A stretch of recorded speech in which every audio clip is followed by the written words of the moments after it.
Following the Royal Rumble, it's reported that Dusty Rhodes officially resigned from the NWA and was set to return to Florida, where he had purchased 60% of the nearly dormant Florida Championship Wrestling territory.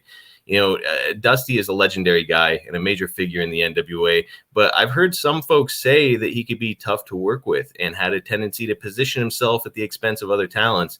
In your experiences around Dusty, would you say that you viewed him as one of the boys or more of a political office figure? Dusty knew how to book Dusty, and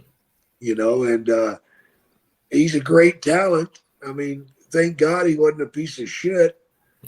Did not know what he was doing. He knew what he was doing, man, and he could work with just about anybody if he wanted to, and make money. I always found him easy to work with.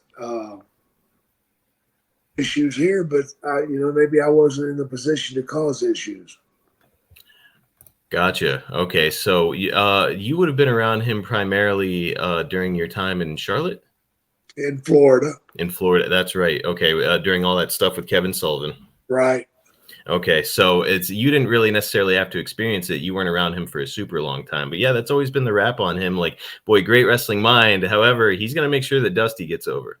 Oh, yeah, he does that.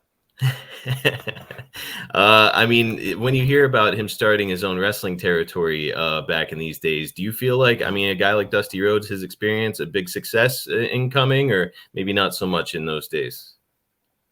I think it was bad timing. Why is that? It just wasn't ready for it. Florida had been twisted upside down and wrung wet, man, by then. Once Florida Championship Wrestling went down, it went down hard, man.